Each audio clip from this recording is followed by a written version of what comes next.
ഈ വർഷത്തെ ആഗോള സർക്കാർ ഉച്ചകോടിക്ക് ദുബൈയിൽ തുടക്കമായി. ലോകത്തിന്റെ വിവിധ ഭാഗങ്ങളിൽ നിന്ന് 60-ലധികം രാഷ്ട്രത്തലവന്മാരും 500-ലേറെ മന്ത്രിമാരും ഇത്തവണ ഉച്ചകോടിയിൽ പങ്കെടുക്കുന്നുണ്ട്.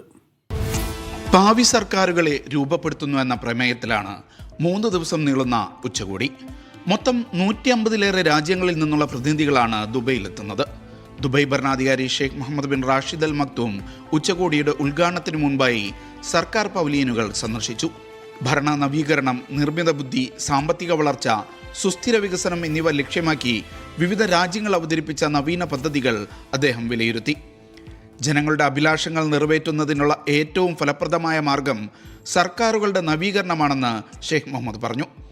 ഉച്ചകോടിയുടെ ആദ്യ ദിനത്തിൽ Arab fiscal forum, Arab young leaders meeting, Arab youth leaders forum, Kuwait UAE സാമ്പത്തിക ഫോറം, ലാറ്റിൻ അമേരിക്ക കരീബിയൻ നിക്ഷേപ ഫോറം തുടങ്ങി ഉന്നതതല സമ്മേളനങ്ങളും മന്ത്രിതല യോഗങ്ങളും നടന്നു.